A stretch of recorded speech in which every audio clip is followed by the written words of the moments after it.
Huge guest, and we are here tonight to discuss the finale of Dexter Season 6. Forgot to say, welcome. I was going to say, welcome to our kill room. Ooh. Oh, yes, welcome. Thank you very much. It's a pleasure to be back. Oh! That's right. Indeed. And we have the crew over there, and there's producer Mike. Hi, producer Mike. Oh, sorry about that. Go ahead, keep talking. I'm adjusting my mic, sorry. Oh, never mind. So yes, the finale, this is the way the world ends. Oh man, and did it ever. Did it ever? Did it ever. So I mean, let's get right into guys that. All right? Are we okay? We're recovering. All right. I think they're a little shaken. We are. Because We are. usually they'd say right now, let's talk about what happened this week in the killer moments. I know. We were getting to that. Oh yeah. We were All right, getting you seem to that. shaken. I thought everybody's a little. It's, We're excited. I'm intimidated. Very excited. Travis is here. He peeked his head in. It was really creepy. Oh, When and he came he into the said, garage, he kinda "No freaked- whores." Yeah, he did say Hello, whores. Yeah, that was by far my favorite. If anything, I'm really, really glad that I now have like the awesome entry line. Yeah. Anywhere. I can walk into any room and just go, "Hello, whore." Oh, I think it's fair game for any entrance at this It'll work. point. It'll work. Brilliant. I'm very happy about that. But yes, let's get right down to our Let's do it. killer moments. There it is. Moments. Yeah, but that is the thing. It's usually moments. We usually have 3. And what it is we talk about the moments in the episode that really further the story, or we just plain thought they were awesome. Tonight we had one. There's really one. Yeah. Tail end. There is no other way. It was a revelation, and it's the beginning of a whole new chapter. And your character, Travis Marshall, was the catalyst, I do believe. Oh, yes. Yes, it was a revelation in the book of Revelations. We're tying it all together. Yeah.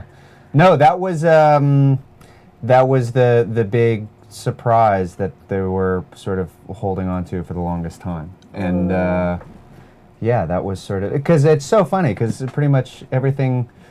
A lot of people said, like, when the hell is Deb gonna find out? Yes. We have discussed this many times, like, oh, it's never gonna happen, it's never gonna happen. And they've cheated it so many times. Yeah. She's so smart in so many ways, and we were like, come on! Very smart. Very, very smart indeed. It was good. Anyways, you guys do your thing, your spiel, and then I'll sprinkle in stuff on top. Oh, it's just phenomenal, because it's a true killer moment just because it's the finale, and that's how it ends. And leading up to that, you had the... Wait, excuse me, I just threw up a little bit in my mouth. Wait, hold on. Oh. Okay, you had so creepy. Deb crushing on Dexter. Oh, sorry, it happened again. See, but that's the now. Normally, nobody's ever been creeped out by a Dexter episode.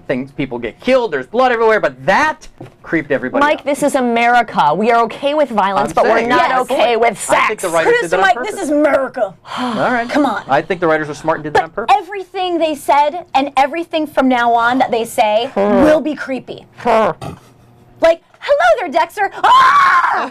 Well, Horrifying. well, honestly, that all changed in the last 5 seconds of the show. Hello, whore. That could work. True. I think work. so. But I mean, the creepiness will never go away. But the killer moment, let's down to the nitty gritty. We have Travis Marshall on the table, which is huge because we have not had anybody on the table for a good chunk of the season, and Travis is the prime trophy. And the big killer moment for Dexter, it happens, and he looks over, and boom, Deb sees him. So where is this going to take us? Travis, the character, and the entire storyline has come up to this very moment. So I feel like even though we're just talking about one killer moment, it's very much a domino effect. And I have to say, I know that it might just be inconsequential, but I thought that the imagery of Dexter right above Travis before he kills him, he looked like the magician card from the Major Arcana in a tarot card pack. Of course. Just saying. That's exactly what I... What? All right, anyway. But yes, that moment was amazing. But he's in a church. He's at the pulpit. He's sitting there looking like he's preaching. Doing that more, yeah. He kills someone in a church on the pulpit, and then when he sees Deb, he says, "Oh God." Oh, he does. Yeah. I missed that. There's that. I think we're too busy screaming our faces off. Yeah, we were. To be honest. We were. So there's that. There's that element to it. Oh God. And then Travis is sort of a sacrificial lamb in order to do that. I mean, there's a lot of... The writers sort of do... they put a lot of stuff in there that sometimes I think people sort of gloss over. Sure. Because they're more interested in seeing Dexter kill somebody. Because that's really all a lot of people want on the show. I found people really are just more interested in... Dexter's not killing enough. Dexter's not killing enough. I was concerned about him. I'm just saying. Did you get a lot of that? Did you get like people like, why are you talking so much? We just want to see killing. Yeah, pretty much. There was a lot of there's not enough killing on the show, and I can't wait to see Dexter kill you. That's so sweet. Wow. Which was really interesting. Yeah. We're so lovely. Which what I wanted to say is, man, I would really, the fact that everyone just assumes that Dexter's going to kill them, I find that to be such an interesting dynamic that I don't understand. I wanted to disappoint everybody. When I first talked with Scott Buck, he told me that Dexter was not going to kill Travis. Really? Oh. Really? Yeah. Now, when was this in this? Yeah. This was way before shooting. This was a month before shooting. This was in the first phone call. Okay. When they said you're gonna be basically the only two things that they told me were you're gonna be one of the bad guys, and Dexter's gonna let you go. And so in the back of my mind, that was always going to be the end. And then as the season progressed, they didn't tell me about the Gellar until that episode's script went out, the big reveal. No that was kidding. a big question that we had. Yeah. Yes. And so there was a moment, I think I'm trying to remember, the episode where Dexter has got Travis in the car. That whole thing where Travis was saying, I don't kill him, Gellar's the one that kills him, and then he lets me go. I had this very weird moment where I'm like, okay, I am kind of one of the bad guys, but obviously I'm not going to be one of the bad guys because the whole rest of the season seems to be setting up for this whole Travis trying to break away from the professor thing. And then I realized, and technically Dexter is letting me go now. So at that point I just went, I have no idea what is going to happen. And in the back of my mind, I kept thinking, well, maybe. And then when we were shooting the last episode, I went into Scott Buck's office and I said, hey, that last scene, I want to know how much I need to prepare these lines. I need to know if it's going to change. Wow. And he goes, there's going to be one change, but it won't affect any of your lines. And I said, okay. And he's like, do you want to know what it is? I said, yeah, sure. And he's like, Deb's going to walk in. And I went, there was part of me that went, wow, that's awesome. And then there's a part of me that went, that sucks for Travis. Because what happened? Yeah. And I never got to talk with Scott about it, but I guess they sort of decided that it was better story-wise that Travis actually goes. And actually, watching the episode tonight, it's better. Story-wise, it is better because the moment where LaGuardia's talking with Deb on the roof, and she basically says, "You're smart. You know what you're doing. You know, you work hard. You follow." Basically, to borrow a term from the good guys, you follow your gut, I guess. And so she does. So that's why she shows up at the end. So she actually. Oh my God. It's sort of all tied in together in a way that I thought was good. So I was bummed to see Travis leave, but at the same time, it was for a good cause. Yeah. Travis made his mark. I think you left quite an impression on the Dexter universe. So, I mean, We'll wait and see. as an observer, I mean, I feel like, well, I'm kind of diving into a little bit of a wrap up right now of the season, but I feel like it was almost like 2 different seasons. I saw the brother Sam, is there a God, isn't there a God, am I a spiritual person, Dexter's having this in his head, and then and then there's, of course, once, and I feel like the second chunk was after Professor Gellar was found frozen, we knew he was dead, then you and Dexter. So it's like that brother Sam, you and Gellar were still there, obviously, killing people, and that whole Doomsday Killer thing was going on. Yep. But once Brother Sam was gone, once Professor Gellar was discovered to be dead, then it was like, oh, here's another. It's like another season. Well, almost. again, it's the two. It's the things that it's one of the things I think the writers do very well is they pick a theme and they really play with that theme quite a bit. And that whole concept of whether someone has a dark passenger or a light passenger, I guess you want to say, the good versus evil, that sort of thing. And obviously, the Brother Sam storyline and the DDK storyline, the way they sort of battle out, and Dexter's trying to figure out exactly where he fits in that and why and all of those sorts of things. I think that there was definitely that sort of ratchet up. Once you found out that Gellar was gone, then it sort of kicks into high gear for sure. did you have any idea? Had you considered it? I had not, no. But keep in mind, I mean, we don't see it edited together with music telling you how to feel and things like that. I did not see it coming. The only part of it that I thought was really strange or weird was the scene where Travis, when they're out looking for the whore, and Travis sees Gellar's picture in the newspaper. Yes. I thought, well, this is weird. Like, he's on the front cover of the newspaper, and he's just hanging out. You guys were at a nightclub. That was the stretching of the disbelief a little bit. But then the other interesting moment was when Travis and Gellar were at the little breakfast place, and Travis sees the girl, because Eddie, Olmos, in an actor moment, was like, all right, well, we've been eating, we should have like some food and stuff. And so of course the props people go yes, of course, and they run around and they grab a bunch of stuff and make it look like we've been eating, and then one of the writers came in and went, and then he's like, oh, yeah. Get all of this stuff out of here. I'm not hungry. Okay, so now we had the waitress on, Jamie. Yes. And she told us that she was not told to not address him. Yes. Yeah. Now, is she telling us the truth?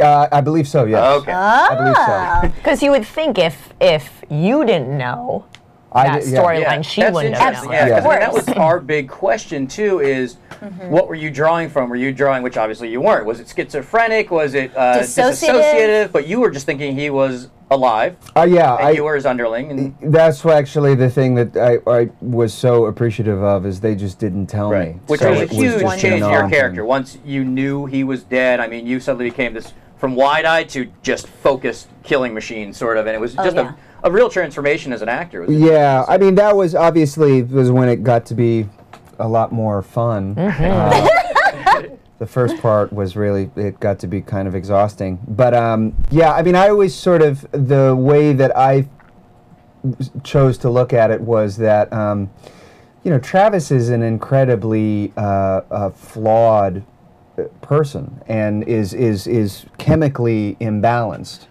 And unlike some of the other sort of baddies, if you will, that all willingly choose to make these decisions, they willingly choose to kill people, they willingly want to know what it's like, or they have an urge, or any of those sorts of things.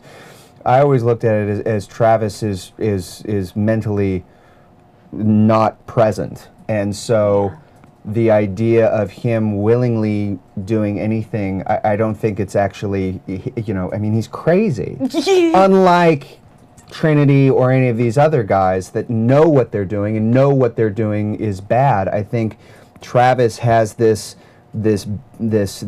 fight within himself, and when he's fighting himself, he speaks up. He knows that it's bad. He lets he lets the whore go. He does these things. He's wrestling, and then once once he puts together or is forced to see that Gellar is dead, and then it just he breaks his brain. And it was even written in the script that that Travis just cannot handle it, and then just decides to make up his own history. He comes up with an alternate reality, which is that that Dexter kills him, that the false prophet kills him. Yeah. So we're dealing with someone who is quite certifiable. And so for me, I always saw that as incredibly tragic. And I always saw that as incredibly sad. I mean, here's a guy that's so crazy that he doesn't even know that he kills his own sister. Which there are little elements there that, I don't know, maybe it's just me because I had to sit with him for a long time, but everyone was like, "Oh, he's so evil! I can't wait to see him dead." And I just always, I always sort of went, "That's so sad. He needs help. He needs mental help." Yeah, I didn't. And I can't wait for Dexter not to kill him, and put him so Travis can go to some loony bin or something like that. I didn't see that in the beginning, but then once you were on your roll towards the end, I was like, "Wow, okay." Yeah. You seemed more like Dexter, even. You had your plans. You were going to do this and this and that, and. That scene where he decides that when he finds out what he did and all that sort of stuff, that was actually really fun to shoot without Eddie. Mm-hmm. Oh, fun! Because there were some takes where I just said, "Just go. Just please." I've got to go to a weird place. Just go. And Eddie's so sweet. He goes, yeah, no, great. So there were large takes that Travis would just be talking to himself, and that was a lot of fun. It was hard, but it was a lot of fun. Sure. How were you able to? Because they always say as an actor, there's a tiny kernel of truth, even though the character could be this completely different creature from yourself. Were there any experiences that you drew upon, or like information, or did you do research? I asked Scott Buck if there was anything that I needed to sort of read, and he said just to read the Book of Revelation. That was my only homework. I read about half of it, and then I put it down and said, "This is crazy. I'm not going to finish reading this," because it didn't make any sense to me. It's an incredibly flawed It made book. no sense to any of us, but that's why we have, and we'll bring him on later, we have a Dexpert. Yes. A religious Dexpert we brought in for the season. We'll bring in a little bit. There you go. We thought the same. And it just got to be too much, and I sort of realized that anything that I would need to know, they would let the audience know. Exactly. So I would be able to read the script and sort of get it. I mean, I knew the gist. That these two guys are trying to kill people to bring on the end of the world. That was sort of basic. The one thing I did see, I saw a video that was made by a kid from Columbine, and it was a home video that was weeks before the shooting, and one of the shooters was in this video, and it's basically a bunch of kids sitting around a table, and they're bored. It's like in the homeroom, and they're just bored, killing time, because that's what you do in high school. You just sit around and you try and make each other laugh. And it's like 5 guys, and one of the guys, I can't remember which one it was, and he's present but completely absent amongst the group. He laughs when they laugh, but you can tell that there's something not right with the guy. And he would just he just sat at the table and was rubbing his palm with his finger, and he basically was doing that for 5 minutes. And I thought that was a really interesting sort of poker tell, almost. You know what I mean? That sort of like, so I took that and sort of thought, oh, well, that would be interesting because, Christ had a nail driven into his palm. So whenever Travis is nervous or thinking or doing anything like that, he instantly sort of goes straight to his palm. So throughout, in almost every episode, at some point, Travis is going like that in his poems. You can feel the stigmata. Yeah, just yeah, it was just a little something that was a little connection for me. Sure. And really, I mean, it was just basically a brief conversation that I'd had with Scott Buck after I'd sort of come on board. And we basically just had a conversation once you said Travis is a sort of blink and you miss him type guy, and I came up with this idea that he's kind of like a ficus in the corner of the room that you can't tell if he's real or if he's plastic. You just sort of gloss over it, you know, and unless you pay attention, that's when you would know, like, oh, that kid's sort of messed up. Yeah. You know? But, you know, you put me in some khakis and a polo shirt and I look pretty invisible, so. Well, that's what made the transformation so significant, because it was, you know, nice guy, khakis, and, you know, just going along, man of God. Yeah. Ah! It's like, what happened? And now that you talked about how in the script it said it broke Travis, that makes tons of sense. Yeah. And I mean, even the way, you know, in the episode tonight when you went into Dexter's apartment, just the robotic nature, I mean. Which is my favorite scene. That's oddly, that's my favorite scene. What I love about that scene is every week we see Dexter go into his house. And suddenly somebody else in that same sort of shot is going into his house. And that was actually, I think, one of the creepier moments for me this season. Because it just, as a viewer, you know that space and you know what's supposed to be in that space. It's only somebody else's in that space. And it was really fun to do that because having watched the show, I know the space from the show. And then knowing that my character was not supposed to be there was a lot of fun. And I mean, basically, you know, there's all sorts of little things. You know, at the beginning of the season, I was a little tubby. And then it's actually funny, I actually had to sign a that I would be willing to show my rear end. Oh, little twig. And so there's nothing like signing a legal document to get you to the gym a little bit more. So I lost about 20 pounds throughout the course of the season. Really? Yeah. Gosh. And so there was a lot of stuff that I would try to do to just make Travis there were moments where I felt that Travis would be sort of puffed up a little bit, and then there were moments where he would be sort of defeated. And so whenever he was being reprimanded by Gellar, he's kind of got the slooped shoulders and he's not really quite there. And when he goes into Dexter's apartment, that is him at his most evil, like the Terminator. essentially. And so he's standing up straight and, you know, really, I mean, at that point he's won. He thinks Dexter's dead. Yeah. He's in his room. He's in his apartment. He's thinking the world's going to end. I mean, there was so much about that whole sequence that I really loved. I love that he goes and just gets a Dexter shirt because he needs a new shirt. He's been in a shirt. I like that he nicely took his package in for him. Yeah. He brought his package in, opened it up. Saw the hand. Whatever. I was waiting for you to grab a sandwich. Like, the thing I liked is he grabs Cheerios, he just eats them, and then he just sort of like, you know, a bunch of them fall out, and he just sort of dusts his hands off, and he's just like doing it.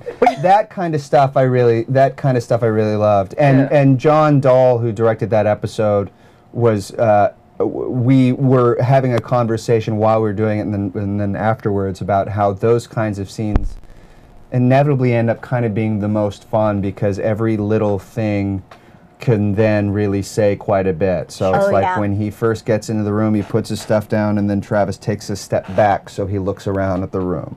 You know, when he goes, he puts on his shirt. You know, he goes, he sees that Dexter's got a son, and then he sort of like looks up, going like, okay, thank you. There was a scene where Travis goes to a park to try and abduct a kid that got cut. Oh, okay. And so when Travis comes back and he says, you know, please God help me, I've done everything that you wanted me to do, that was sort of the whole ploy, is that he's trying to find a kid. Yeah. Right. Was anything else cut? There is a lot of stuff cut throughout the course of the season. Yeah, not much cut aside from that scene. Not much cut from the last episode. I mean, there was, you know, someone discovering the old the old couple that Travis kills, but that was maybe deleted scenes or special features or something when it comes out. Maybe, or maybe it's stuff they're just going to wait until next season to divulge. Okay. Oh. What? What? Yeah. See, I was going to ask you, well, I don't know if you're not going to be able to answer this anyway. Are you contracted past this season? I don't know. Okay. I don't believe so. All right. I don't believe so. But my stock answer will be I can neither confirm nor deny. Oh, which I think when you first came in, we were on Stupid for Movies for one of our other shows, and I was like, I know we can't talk about anything, and we didn't talk about anything. And I can neither confirm nor deny any future involvement in the Dexter television program. Excellent. I don't know. I was going to just bring up, I like that you did the same thing in the old people's house. Like, oh, hello, Kat. And you just kind of took over their house, and I'm going to paint this little thing. I was really happy because I was watching with my wife, and in this last episode there was this thing where he comes back in and he grabs the knife. I did this thing where I decided that there would be a lot of flies there, so I just did this. Yeah, you did the thing. Yeah. And my wife went, "Oh God!" And I went, "Yes, good." So there's those little moments. That creeped me out because there's nothing like flies on. Yeah. Let's get into another big thing this season, which relates to the old people's home and all the crazy paintings. This season had a lot of amazing kills. Yes. Right? Like bloody, crazy spectacles. Exceptional. The angel. Jamie's. Yeah, well, that one was a big one because that's one of the first live kills that the show has ever done, where the cops get there and then they see someone. That was awesome. So there's all of these things that the show has never done before that were done this year. Right. So that one was a good one. And then who painted those? How does that work? How does that whole process? You did. No, I don't. I don't know. It's someone in the art department. There was an interview a few days ago where someone asked me that, and I said, I don't know, someone in the art department. And then of course some commenter said like, what a D-bag. He doesn't even know the name of the artist that does that. What an arrogant actor.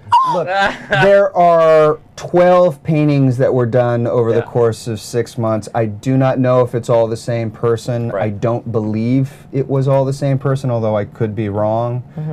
It's not that I don't respect the artist. They were fantastic paintings, and they did not get nearly enough camera time as they probably could have because they were incredibly detailed. And it's not that I don't care. It's that we're all working and busy, and that is a different department that I never see, and they never see me. Well, let me ask you this, relating to that. When you were painting, were you actually painting? Were they saying, just look, is it just a dry brush? Don't mess this up?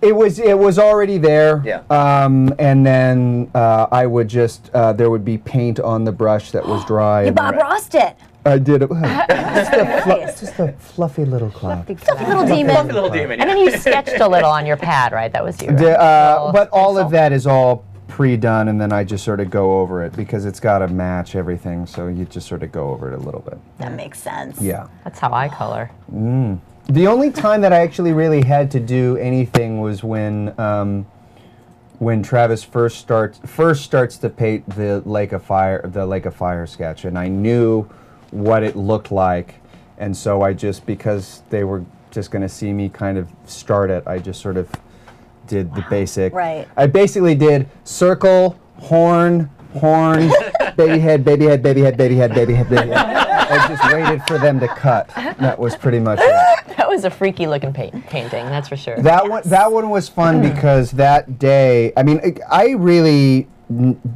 did not work with a majority of the cast. I didn't. Sure, I really only worked with maybe 2 or 3 people at most. And that day was incredibly fun because normally it's just sort of at the trailers like, all right, see you later, have fun. And it's either they're going and I'm just coming or vice versa. And on that one, I shot all my stuff first. So I actually stayed to see all of the castmates, like, walk in and go, "Oh, yeah, wow!" They all just started laughing. They all thought it was incredibly funny, and then they all busted out their cell phones and started taking photos. Oh no! But on that note, what was it like to work with Edward James Olmos or Eddie? Eddie, no, it was great. Yeah. Eddie was fantastic. I mean, he's such a sweet man, and very very giving as an actor. I mean, we had a lot of time together, just sort of hanging out and talking. And he's definitely one of those actors that you definitely feel fortunate to be working with him, because you just sort of learn by osmosis, pretty much. Sure. There's, it's funny, you know, a lot of times there are actors where you're really blown away by what they bring to a role and the little things that they do. And Michael is definitely one of those kinds of actors where you know what you have on a page, and then you see what he does with it, and you just sit there and go, "Oh wow, okay, I gotta really, you know, step it up a little bit." Oh my gosh. With Eddie, and this is not to say that he is not an amazing actor, because he is, but Eddie is one of those amazing technical actors that will do little things that help the day go along, that help the camera department, that help the lighting department. It's, you know, you just sort of always look at other actors going, okay, how can I be a more complete actor and not just a D-bag who thinks everything revolves around him. You don't want to. Which nobody was on the Dexter side. Those are called method actors. But he sees the full picture. But he sees the full picture, and so it's little just tricks that you learn. It's so nice, and that's a team player, and that's somebody who gets the respect of everybody, and it sounds like it was a more enjoyable experience. It was. I mean, as difficult and as dark as it was nice to have Eddie, because he was constantly, you just always felt like he was in your corner, you know, and no matter what was going on, you go, that's good, that was good, that's good. Maybe, you know, let's try this. And he always just had a lot of ideas and always wanted to try and make things as good as they could be, which is great, because you don't want to be with a guy who's just like one and say like, all right, that's it, I'm going to my trailer, my stand-in's going to do my good luck. Did he also read the Book of Revelations? Did you guys discuss that at all? It's funny, we talked at the very beginning about speaking with somebody, someone that he knew, and then it never came about. We ended up just getting too busy with work. Well, here's my transition. Segue? My segue is when we saw that and we saw it coming down the pike, we went, okay, we need to get a religious expert here. Last year we had like a sociologist, social worker kind of guy, and for this season we brought in a religious expert. And we called it, oh, hold on. Okay, there we go. Go ahead, roll it. It was a Sunday school. Sunday school. Because all our fans kept asking, you know, we were trying to figure out what anything meant. So we kind of... And obviously... David Sanders. That's right, David Sanders. He is our religion expert, and religious expert. Indeed. All the above. What are you, David?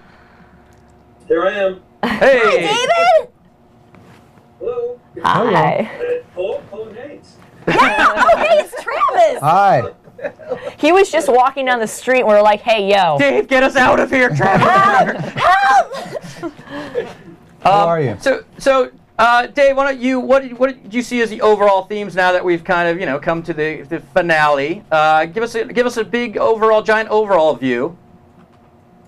Well, first of all, I think Colin's right when he says that the Book of Revelation, anybody that hands anyone the Book of Revelation says, read this. I mean, even when I look at it, it's like, huh? It doesn't make any sense. You know what? Even the early church, Catholic Church today, and the Orthodox Church, that's not even, nobody really deals with it because it's just so hard to decipher. Only the Protestants have dealt with that in the last 150 years. So when you said that to me, I said, oh yeah, good point. You know, I think the overall thing that shows just how bad somebody can really take something like the Book of Revelation, which is really out there, and say, oh, this is exactly what it means, and go nuts with it. I mean, look at Jim Jones, look at David Koresh. I mean, we don't have to go that far. People that see things in the Bible and they just go, just go crazy. And I thought the overall thing tonight the overall thing for the season was, I think that Dexter is still in a quandary about religion. I think he's gone from atheist to maybe there is something, and I'm not sure because he was talking with his son tonight, when he had him on the bed, well, whether or not there is something out there or not, And I don't know if anybody noticed, but the boat that rescued him was called Milagro, which is a miracle in Spanish. Yes. I noticed that! Can I also say, Dave, there might be something out there because I just saw something red float above your head. It was very creepy. if there is a God, I'm just saying. And we were noticing. Go ahead, keep going. Sorry. We were noticing, I just thought I had to say something. Other symbols like we were noticing other things too, like Travis eating the apple. Did that have anything? Well, you know what's funny is I noticed him pick up the apple, and that's what everybody picks. Oh, Garden of Eden, picks up the apple. Yes. And I mean, I think more people. I mean, because that's a Western view that it's an apple. Because the first thing we think of a fruit on a tree is we think of an apple, and for the Hebrews it was a pomegranate. Oh. I knew that. Maybe. Well, aren't you fancy? Huh. Yeah, but the audience would relate to an apple, So I thought that was really good. And I thought at the end there, as Colin was mentioning, here's Dexter at the pulpit getting ready to give Travis, his judgment. Mm-hmm. And they can say whatever they want to say, but Christians a lot of times deep down inside, we're supposed to pray for our enemies or wishing for an avenging angel, and Dexter is that avenging angel for a lot of people. No, I don't believe no. Yeah, I'm. I wanted to go Old Testament on Travis tonight. I'm telling you. You're the professional on this one. I wear makeup for a living. I don't. No, it was great. I thought the way that they put it up, I think the writers did a great job of making these two people, or basically Travis, trying to play out the Book of Revelation, especially the sections that they did. I think they did a great job of trying to tie that in and making people think, is that what that means? Because 10 to 1 says somebody will come out in a few years and have some sort of interpretation similar to what Travis and Gellar, or basically Travis, thought. Well, it's horrifying because it's true, and it could be interpreted that way, especially because it is one of the more obscure, difficult, hard to understand chapters, and there's a lot of crazies out there. So. Yeah, there's definitely a lot of crazies. It gives somebody a book and says, and they say, "Yep, God told me to do this." Right. I mean, what was the name of the movie? Frailty. Frailty. Brilliant movie. Yeah. Yeah. I mean, and was he really being told what to do? Yes. And this is basically what Travis is doing. So, it's very realistic, and I thought that they left a good. At the end, where as you pointed out that, Dexter kills Travis and he looks at Deb, and the last two words out of his mouth are, "Oh God." Mm-hmm. Yeah. I'm glad both of you mentioned that because Kat was screaming up. I'm sorry, God, I couldn't hear the TV. Did you see my notes? I take notes whenever I watch, and I didn't use my laptop this time. Yeah, hold them into Colin's camera. No. Wait, no. Wait. No. I'm being told no, not to. Hold it to your camera. Oh, you can't see. You can from see that. the bottom. Oh, you can't. Oh shit, y'all! Oh shit, y'all! Oh my God! Oh my God! Is basically what that says. I think I said that as well. Mm-hmm. So yes, huge moment. Like we said when you first came on, David, we are so happy that you've been doing this show because without you, we would be very confused people. Thank you. Yes. So we've had a blast. Woo! Thank you so much, Dave. Thank you for asking me. I had a great time. I think you guys are wonderful people, and if you ever need any more information, just look me up. Or spiritual guidance, maybe. Indeed. We will. We all need that. Again, I wear makeup for a living. I'm in need of some guidance. I did want to say Happy Hanukkah to everybody, which starts this week. And Thank you. Also, Merry Christmas to everyone, and that you all have a great New Year. Thank you so much. David. Happy holidays, Dave. Take care. All Thanks right. again. Bye. Thank you. Bye-bye. Awesome. So yes, we've had Dave analyze all of every tableau and every quote that's come out of your mouth, every quote that Gellar said. So It's pretty impressive. yes. The crazy thing I sort of found was throughout the course of it, thinking that Travis was going to be let go, I always thought that it was setting up a very interesting concept of forgiveness, and Dexter actually maybe not accepting God, but just sort of accepting the tenet of forgiveness. Yeah, he didn't do that. No, That's so But much. that's like He the didn't do two. that. That's like the two. You know, Part one, yeah. part one. You Yeah. know? He's getting there. He's listening to Brother Sam. Maybe not everyone that kills needs to be killed. Maybe someone, and then he lets you go. Yeah. And then Once killed you. Yeah, once Harrison was taken, I said, "Oh, that's not gonna. no. Oh, He took the lion. That's not gonna happen." Lion. no. Was that Well, it's challenging? It's Yeah. kids Oh, and sorry. animals, like the cat too. It's like, no, you're not gonna. Kids and Yeah. animals. That was not a lot of fun, to be quite honest. Yeah. It is a miracle that John Dahl was able to get the shots that he did. Really? Yeah, because a majority of the time the kid was howling, crying. Oh. Is that a twin? Is there? Yes, they're twins. Although one of them was essentially just not having it at all that day and was just not. Gonna doesn't work be- that way. It was not going to be a part of it, and so I ended up holding on to the other one for a majority. We shot that over, I think, the course of 2 days. It was supposed to. He was supposed to be placed in the altar, and he refused to go in. Oh, no. And so I was concerned that the kid was going to freak out and try and jump out. So I just looked at John and said, "I think I got to just hold this kid this whole time." So it was sort of a little bit crazy because in a lot of the wides, the kid was screaming, and then by the time we got into close-ups, he was so tired that he was just sort of sitting there going like, Oh no! He worked himself up. And John, Sedated and John lion. said that it would actually sort of cut together kind of nicely because in the wides he could cry, and then on the close-ups they didn't have his audio of him crying. So. That's why we love editors. Let's Brilliant. take some questions from the chat. Sure. Let's do it. We are youtube.com/Streamin Garage.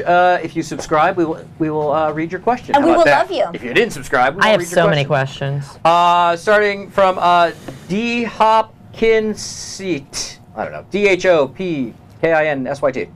Did you take the role to get away from the character you played in The Good Guys? Not like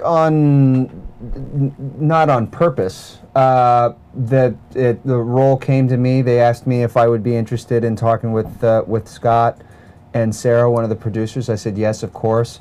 Not really, if more than anything, not because it was so different from The Good Guys, just because it was so different from anything that I've ever done. Yeah. That was really sort of it. Of course, I'm still dressed like everything I've ever done, but at least I got to say. Are you looking khakis. now that you've done that? This is for me. Are you looking to get into more of those kind of roles? Do you? The thing I've realized is there's no real point in like trying to get into anything, Right. Because really, ultimately, it's more about what people are open to you being in. So it's not like I really have a choice. Has it opened more doors? Well, that you may not be considered for before you think? Or I don't opening know does, or- because this town shuts down like halfway through November. Yeah. Nothing's going on. So there's nothing going on. So we'll find out. All right. I hope so, because I love. That seems like the most dangerous type of villain to me. Like that's my favorite type of evil character, is one who really believes that they are doing good and one who you would never suspect. That's Travis is it's so easy to. I think that was a lot of other, like Dexter kind of has that going for him as well, where he kind of has that other life, and Travis, you would never know. He's the potted plant in the corner until he stabs you. He's plastic ficus. He's the ficus. Vixen of Love, has your role of Travis been your favorite one to play thus far? P.S. The facial hair is fantastic. Oh, thank you very much. I've only shaved once since we wrapped. I shaved on Thanksgiving. I think she was actually talking to me. Probably talking to you. It was for you. I just only went to the second compliment about the facial hair. What was the What?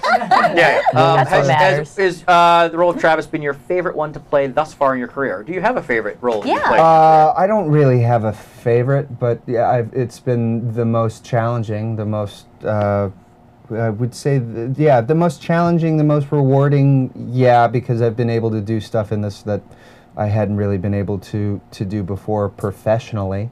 So yeah, it's definitely up there for sure. All right.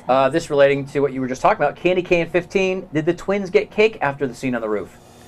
I had candy in my hand, and I would give him candy after every take. I wasn't a stranger, so I was allowed to give him candy.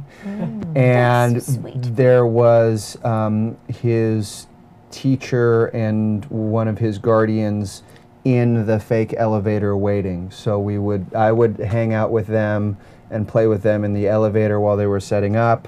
I would pick him up to go. As soon as he would see me, he'd freak out anyways. So I pretty much would have to stay with him all the time. And then I'd go back and take them back. And then after every scene, I would tell him what a good job he was. That was heartbreaking because I have a baby now, so I was super sensitive to that. Whereas maybe a few years ago, I'd be like, "Oh God, tell this kid to shut up." Yeah, right? It's like a whole different story. Come on, kid, you gotta want it. I gave you a Tootsie Pop. This is how you train my puppy. Yeah. Oh, A little bit of food. Good boy, good boy. Exactly. So it's very Do we similar. have any other questions? And you can also, people Skype in real quick. I have a Streamin Garage, question. Okay. if you want to Skype in, and Elaine will take those. Go ahead. Why didn't you kill the gorta? I don't know. I don't know. yeah, dude, she was cruising for a stabbing for like half of the I half don't the know. season. Oh man, never is met she up. a They never crossed paths. bitch? I don't know. There was a line, I can't remember what it was, when I had David handcuffed on the when I had David handcuffed on the bed. Hello. In the killer mentality. Sorry. But we were doing a rehearsal, and I can't remember what the line was, but it was something like, you haven't. Yeah, I can't remember what it was, but he made some crack like, no, I do know what it's like to suffer. I was married to La Guerta for. That was just like, it was a funny joke. I wish they kept it. I wish I could have set it up better. It was in rehearsal. We didn't shoot it. Bummer. Sorry, I couldn't kill him. It's okay. I like the sentiment though. Yes. What else? Go. What was it like being on the kill table? The kill table was incredibly uncomfortable. Oh. It is. I was actually upset. That was supposed to be our last day. And weather did not permit, so then we had to switch it and shoot on the roof for the last 2 days. Gotcha. So I was upset that that wasn't the last day, because that would have been a very perfect end to a very arduous 6 months. It's surprisingly uncomfortable. You are tied down rather tight, and you're on a hard surface for about 9 hours, and it doesn't sound like much, but after about 9 hours, it really starts to hurt. I can imagine. The joints and the back. They luckily have got it down to a science. They're really, really good at One would hope.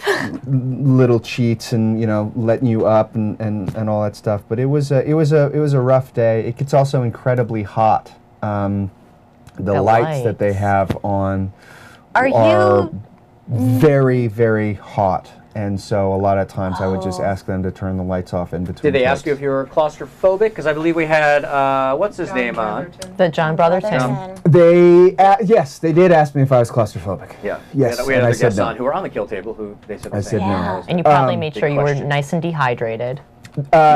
They said not to drink. Yeah, they said don't. They said don't drink. That would be the didn't first think thing on about- my mind. They said don't drink. They said don't drink any Yeah. water or anything. So it's unfortunate because you can't, you're sweating profusely, but you can't drink because you don't want to have to go to the bathroom. Probably helps you on there though, yeah. huh? The funny thing, it was an accident, and I don't even know. I forgot to see if you could actually see it. I don't think they actually cut to it, but the way that it was set up was that there was this conversation during blocking of which direction Travis's head would be. Would Travis be his head be on the cross side, you know, sort of looking at Dexter behind him, or would he be looking sort of towards Dexter? And they made the decision. Michael, I was laying down. I said, well, you know, if I'm laying down and I'm facing the cross, I could sort of see it, you know, but obviously with the tape around the neck, I need something underneath my head. Michael just goes, here, and he plopped down a Bible, and so my head is actually, Travis's head is on a Bible. Yeah. That would be cool to see better. I think they, I don't know if they got it or what. I don't know. It might be in there. We are going to wrap this up with one of our fans who calls in every week, Dead Pixel Live. Yay! He has a question. Are you there? Hello, can you guys hear me? Yeah. Hi, Dead Pixel. Hello, Colin. Hello, Mandy. Hello, Kat. Hello, long lost relative of Baba Booey. All right, I'll take that. He's actually a big Dexter fan and was going to call in, but he didn't get around to it. So, Dead what'd you Pixel, what's the dealio? What are you thinking? I want to say that when I first heard that Colin was going to be on this season of Dexter, I was more than a little disappointed because it's all right. Because that meant that the way to Good end Guys this. had been officially canceled, and for a while it was on the bubble, and it made me sad because The Good Guys was a great show. Thank you. Okay. Out there, you see how it came around? Yeah, I like that. That's about to hang up. I'm like, we have a guest. done. Why would you do this? Well done. But I was the reason I was the question I have is that you played. They were setting up parallels between your character and Dexter the entire season, your love of your sister and Dexter's love of his sister, and your dark passenger and his dark passenger. But you guys played it completely opposite. Like Dexter was a very. It's gonna sound kind of bad, but it's not. Dexter this season has been like ultra charismatic. I mean, he's banging everybody basically, and like he's like very attractive person this season. While your guy was very, let's just say the opposite of that. He was like kind of creepy. We both banged the same amount of broads on this season. I'm gonna say Travis got a little. You got the waitress? Yeah. You got the waitress. But they ended up dead for your. That's true. Touche. Well, some That's people true. may say, you know, it gets creepy. Like, But I know what you're saying. I think I know what you're saying.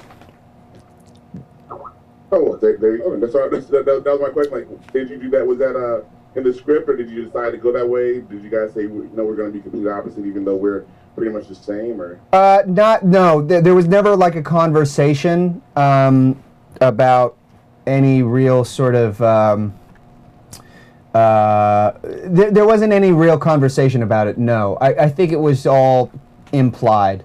A majority of the stuff that was incorporated into the scripts throughout the course of the season, it was all there. It didn't really require any big meetings between me. In fact, I didn't have any meetings with anybody. I just sort of said whatever they give me, I'll just sort of do. And then on the day, if I'm, hit a wall or something like that, I'll ask a writer, a question or something. But a majority of the time, it was just sort of on the page, and we just sort of went with it. Not to say that it wasn't discussed amongst the writers. I would almost guarantee that it was, but that was not anything that I had a conversation with. Well, I like how it's the character lent itself to that idea by the sheer fact that they didn't tell you until the Gellar plot twist. Yeah. I mean, that alone made that transition that much more impactful, I think. So Most definitely. Yeah. There was only one scene between. There was one scene between Travis and Gellar where I knew that he wasn't real, which was when he goes to buy the Well, actually, that's not true. But the first scene where I knew that he wasn't real was when he goes to buy the cloth for the Whore of Babylon. Okay. And that was the only time where I made a decision that when Gellar's yelling at Travis and then Gellar walks away, I made the decision not to follow him immediately.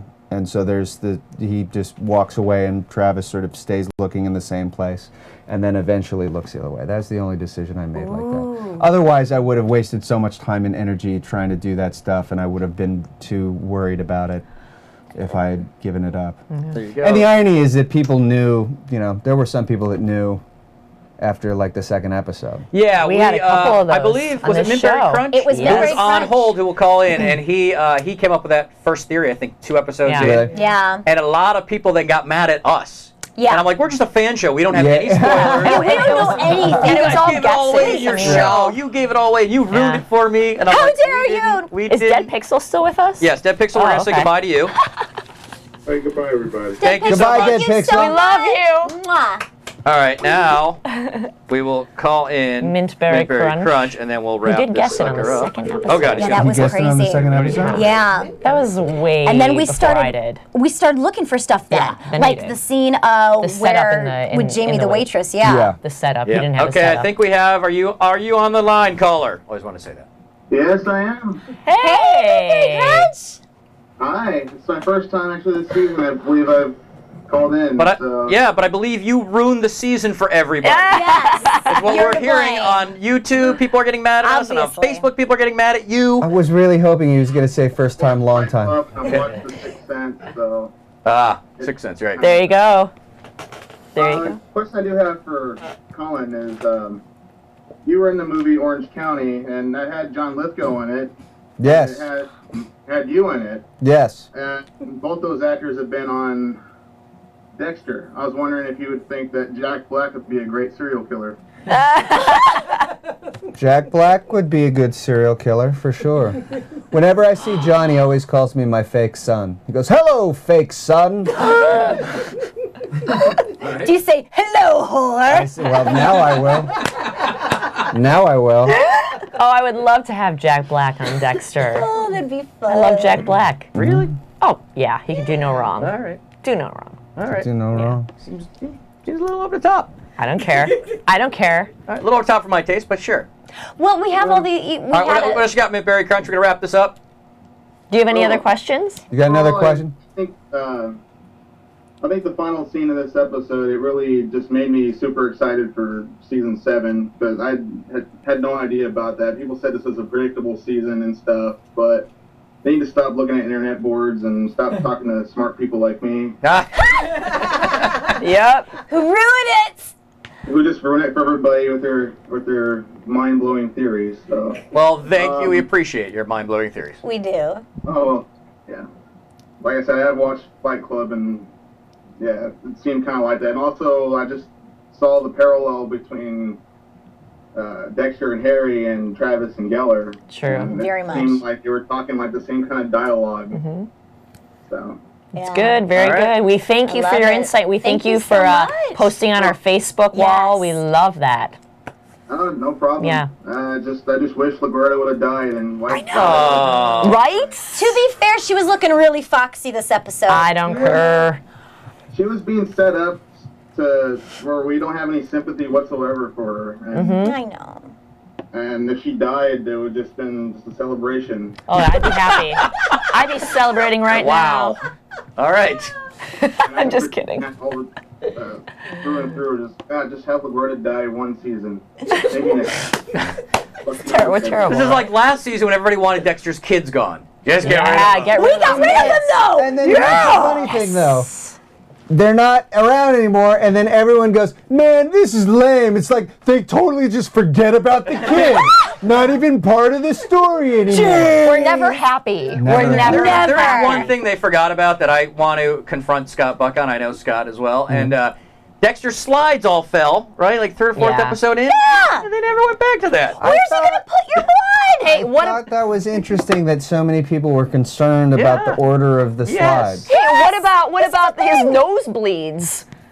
Where he's going to have nosebleeds. Well, no, he it needs was to just, see that a was just doctor. a couple of days. He needs to see a doctor. You're worried about. You're such a Jewish mom. The nosebleeds. All right, thank you, Midbury Crunch. Check out the nosebleeds. No problem. Thanks for having me, and take care of you, everyone. All right. Thank you. Happy holidays. So we'll let you go. Let's wrap this Are up. there any other questions? I'm more than happy. let's- I mean, I don't want to get into Free Willy 4 discussion. Yeah. He did not. But I'm happy If you don't know to what that answer is, any more feel questions. free to check out Stupid for Movies when Colin was on. That Philip Nelson went on about Free Willy 4 for like a half an hour, and poor Colin was sitting here for like an hour and a half waiting to go on the show. All right. We're all good. I've been here talking, but we're we happy. appreciate it. And we've really can talk Tell us what are you up to now? What's next for you? What's next? Really, now it's just sort of holidays. This thing sort of took so much time that it sort of ended right when everything was sort of shutting down. So really, acting-wise, not a whole lot. Still working on the Tower documentary. Ooh, very excited. Which is a long, arduous process, but it's good, and hopefully we'll be able to shoot some more footage coming up in the new year, which I'm very excited about. But right now we're in like our library mode of trying to just amass as much pictures and footage and video, and we've got all sorts of stuff. For those of you who don't know, Tower Records, yes. Colin Tower is Records. Kickstarter for a Tower Record documentary. That's going to be awesome. My Tower Records documentary. So that's just sort of working on that, and then just doing other odd little things here and there, just to keep the brain limber. And I don't know, just scaring a lot of people at coffee shops lately. I did run into Michael at a coffee shop like 2 days ago. That's hilarious. Which was funny. I was like rolled up with the wife, the kid, and the 2 dogs, and Michael showed up, and we're just talking, and people are walking by, looking at the 2 of us, just going like, "That's awesome." Waiting for a syringe to be pulled. Very weird. He's holding that woman, those dogs, and the child hostage. Someone call the cops. But no, I'm just sort of hanging out and enjoying the holidays with the fam. Good. Well, we thank you so much for being on the show. Thank you for having me. Thank you so much. It was a pleasure to be here. It's an honor to have you. Thank you, Colin. And we thank all of you. Yes, thank you so much, everybody. All the fans of Stupid for Dexter who have supported us, and all of our guests who have been on the show. Thank you so much, Mandy. I know you weren't here for all of the shows, but we're so glad that you were here, especially for this one. Sure. So yes. And thank you to the crew.